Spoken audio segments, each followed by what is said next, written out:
studies, and I will give you kind of a quick smattering of what's going on in the work we've done over the last several years. We have some studies where we just bring in students and we just ask them to read some information on climate change. We take it out of scientific books, we take it out of scientific reports, and we just slap it down. We say things like, well, we know that that climate change is happening, that humans are playing a part, and it's probably going to cause some problems. Okay? And we list some of what those are. Droughts and disease, or flooding, crops, the things that we talked about before, crop issues. And then we just ask them. We have them complete measures of harm. How likely is it that this is going to happen? How likely is climate change actually going to do this? Do you feel scared for your future group members? Are you worried that something's going to happen to them? Do you feel guilty about Americans' greenhouse gas emissions as a whole, not your personal emissions? And are you willing to do a number of those sustainable behaviors that we talked about before? Right? It's just filling out surveys. Here's a sample of what we find. If you ask them if climate change is going to be harmful in the future, if they say, yeah, I think it's likely to be harmful, they go, I want to conserve energy. They also go, I want to reduce my transport emissions. I want to take up a more climate-friendly diet. I want to support tax policies. I want to. So they say they want to do these things as a result of seeing that harm's going to happen. Now, that wouldn't surprise anybody, right? We're like, oh yeah, bad things are going to happen, so I say, well, I want to do stuff. Okay, but here's the kicker. When we put anxiety and guilt in this analysis, what you tend to find is that harm does predict anxiety. I'm worried about future Americans. It also does predict collective guilt, that I feel guilty for what we've done collectively to the environment. But notice how only guilt is predicting energy conservation. So if you see NS, that's not significant. It turns out that anxiety is not predicting conserving energy, but guilt is. This happens in every analysis in this study. It happens in every analysis in all 4 of the studies in this series. I think anxiety works once in one study on one measure. But for the most part, the preponderance of the evidence in these studies is supporting that guilt is helping us to explain this relationship here. Right? That collective sense of guilt, not personal guilt, a collective sense. So if we look at that fellow who's feeling guilty, it seems like this study supports the idea that collective guilt might be one of the things that could provoke some sustainable behavior. But we have a ways to go. Said that we tend to feel guilty when we feel responsible, when we think we've done something. So we have a study where we had 199 students on a campus. Presumably they're students, although theoretically faculty could have been in this. And we came up to them. I tend to think of studies in flowcharts, as some students might tell you. So we have somebody comes up to you on a campus, hands you a clipboard, and says, hey, I need you to fill out a survey. Could you do that? And at the top, it has information that says, we're from the local climate research center. We're from the local climate research center, and it turns out we've done a landmark study on climate change. We know what causes or who causes it. We know who it's going to hurt.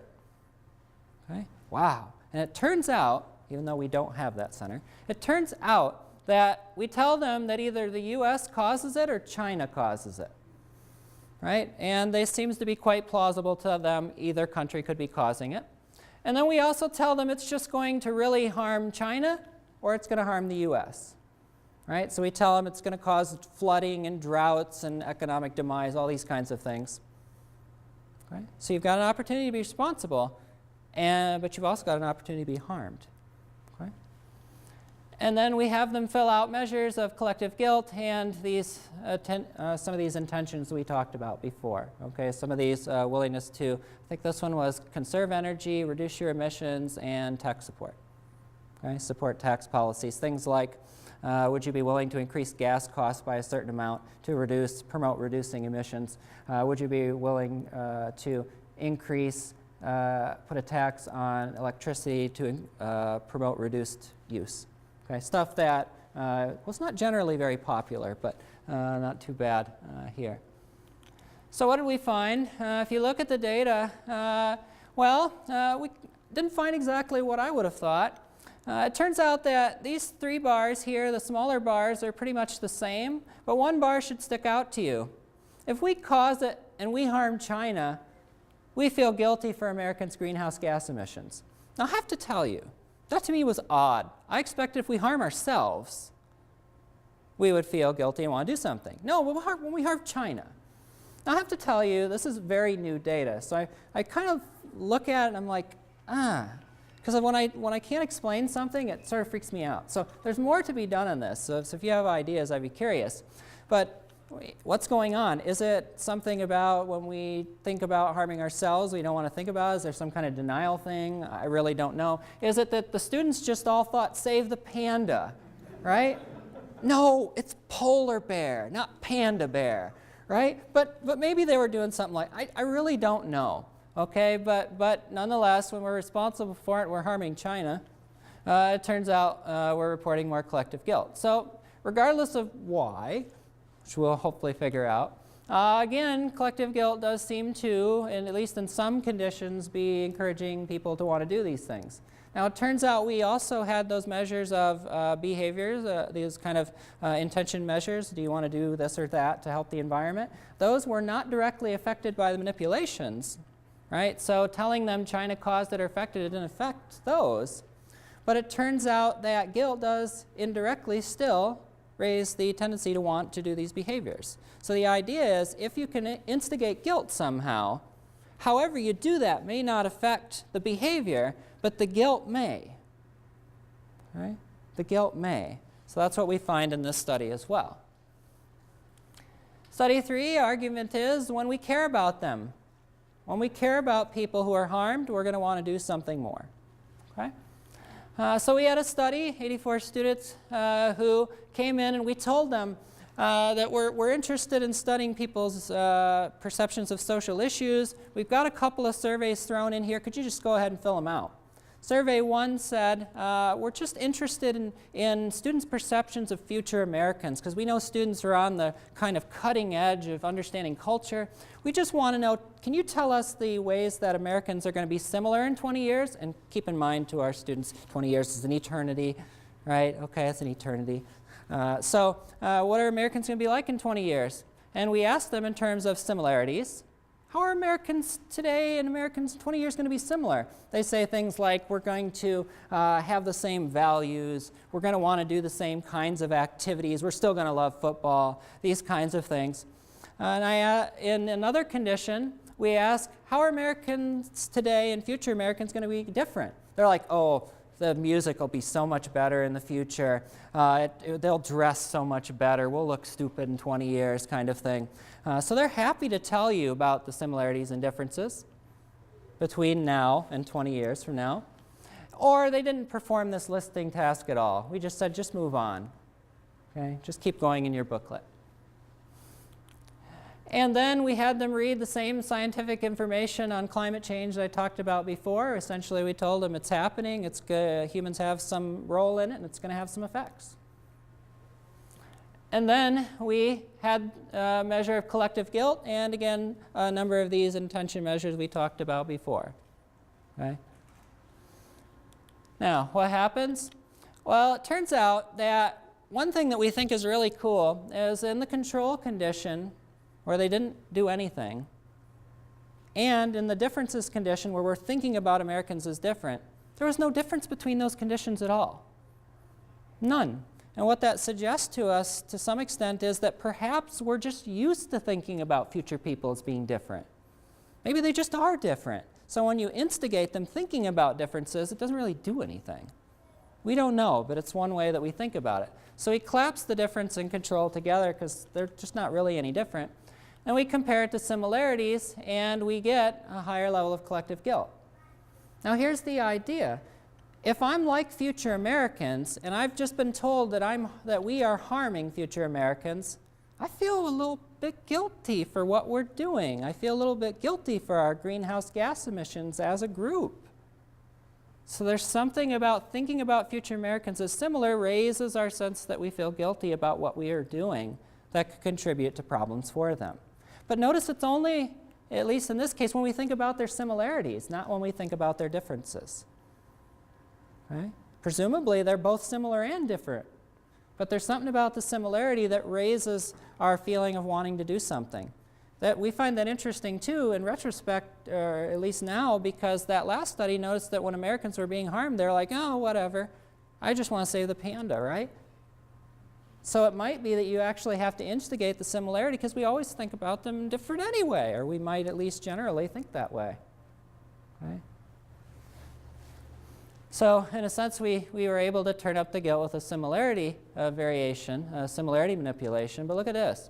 When you look at these intention measures that we talk about, emissions, advocacy, and so forth, it turns out in the differences case, well, people are more willing to reduce emissions than they are to support tax policies. No surprise, but I assure you, if you go to Canada, you can get the tax one to come up higher.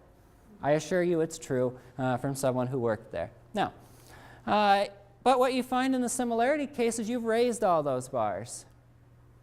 Right? So it's not like people are saying, I'm never going to do this. Not like at the bottom of the scale. But if you instigate the similarity, the sense that we today are like those people in the future, then we seem to want to do some of these behaviors. And it turns out that guilt is predicting this increase in wanting to do the behaviors. Okay? So there's something about that collective sense of guilt that's driving the willingness to perform these various behaviors. So we were thought that was kind of cool because, I mean, part of the argument is if we think about future generations, it will matter. It turns out that it does sometimes, but we have to be thinking about how similar they are to us. Now that's easy in the case of children, right, or grandchildren, but it may not be that easy when we think about the average future American. That may be just too abstract, right? Maybe for the average person. So, but nonetheless, if our friend of guilt comes back, he does seem that there might be something here. We get this same kind of pattern across the other studies that we have, right? So for each study I show you, guarantee you there are 3 or 4 more. And they seem to be showing the same kinds of thing. Except for the panda one. That's a new one. That one freaks me out. Probably because I don't have the other 4. I don't know. Okay, so when you can't handle it. Okay, so, or when you can handle it. So if you feel like you can't do anything, then chances are you might not feel so guilty about it, right? There may be nothing you can do. So we have another study, 75 students. Again, the same kind of ambush you on campus type paradigm. Somebody walks up to you with a clipboard on campus, and they say, oh, we're from the local Climate Research Center. It turns out that we've done a landmark study on climate change, and we know exactly what causes it and what effects it's going to have. We know that climate change is either caused by nature, things like solar flares and volcanic activity, or it's caused by things that we do, driving our cars, using electricity, and so forth. We also tell them that it's either going to have a minor effect, couple hot days, localized flooding, or it's going to be devastating. It's going to have really bad effects, drastic flooding, all kinds of drought and disease, crop failures everywhere, these kinds of things. Okay? And then we say that we're just interested in getting people's feedback on these results before we release them to the general public. Just want to know what you think. And so from there, they fill out measures of collective anxiety. Are you worried about future Americans? What's going to happen to them? Collective guilt. Do you feel guilty about Americans' collective greenhouse gas emissions, what we do together? And again, some of these intention type measures. What do we find? Collective anxiety. Were people anxious on a 5-point scale? Yeah, they were anxious, a little above the midpoint. Yeah, they're anxious. But there's no difference between any of those conditions. Telling them that one thing or another causes climate change, or telling them that one thing or another affects, is going to affect people, doesn't do anything. Anxiety doesn't change. People are anxious if they're anxious. But with collective guilt, now your levels of collective guilt are generally speaking lower, but they're very responsive to the manipulations. They're very responsive to the things we varied in the surveys. So the one that kind of interests us the most is this one here, where if you tell them that humans have caused climate change, and that the effects are going to be relatively minor, they report higher levels of collective guilt in this case. So we were kind of weirded out by that because we thought, well, it could be if you tell them it's going to be devastating, you feel more guilt. But on the other hand, we thought, well, that might freak them out that they couldn't do anything. So maybe what really is going to matter the most is if they feel like they can. And we see, it seems like what's winning out is the sense that, yes, we can, in fact, do something. And if that's the case, we're able to feel the guilt, whereas if we tell you it's going to be devastating, you're like, well, I'm just one person. What do I got to feel guilty about? If it's that bad, surely it's not me. Surely there's nothing I could do. And it can excuse us. We're so good at excusing ourselves from guilt. Telling people your world's going to be devastated is apparently one good way to do it, to excuse yourself. So, but again, nothing over an anxiety, but here again, guilt is seeming to work. Now, if you look at some of the kind of behavioral things that we have, conserving energy and tax policy support, these patterns might look familiar because they mirror the patterns of guilt. And when you run the analyses, you see that guilt is actually what's predicting the change in the patterns here. So it's not a surprise that these look a lot like the guilt patterns. So when we have a situation where we caused it but we can still do something, turns out that we're willing to support tax policies, we're willing to conserve energy. Again, feeling like you can makes a difference. So again, our friend, I think, has something to say about guilt. It seems to matter. Now, here's the thing I think that will be most interesting to some of you. So I say the more interesting, most interesting part for the end. The sense that we're better than others. Now, here's the thing. If you hear about these carbon feedback calculators online, the idea is if I tell you how bad you're doing, you'll feel guilty and you'll want to change. Right? And I see all kinds of pamphlets shown on campus about this kind of thing. I see it in the media, and it's like, oh, we should just feel guilty. That'll make things different. My argument is a lot of times when we feel that guilty, it sort of immobilizes us. We sort of don't feel like doing anything. It's like going into a class and telling your students, well, I understand that you probably haven't bothered studying. I understand that you're probably not going to do well. Can you imagine? Who would be motivated by that? Right? I don't know anybody be motivated. I certainly wouldn't. Right? We argue the same thing might be true of carbon calculators. But what if you had the flip side? Many of those carbon calculators often give you information about how your group's doing. What if it turns out you actually are doing better than other people? Well, you might think, oh, that just lets me off. I don't have to do anything. That's not what we think happens, and it turns out it doesn't. So let me show you. So 149 students in this particular study. They completed a carbon assessment. We took all kinds of carbon assessment questions offline and we put them all into one little carbon assessment. My favorite one was the one for children. Always had pretty colors and cute graphics that hopped around. I loved that one. I stole a lot from that one. So they completed a carbon assessment.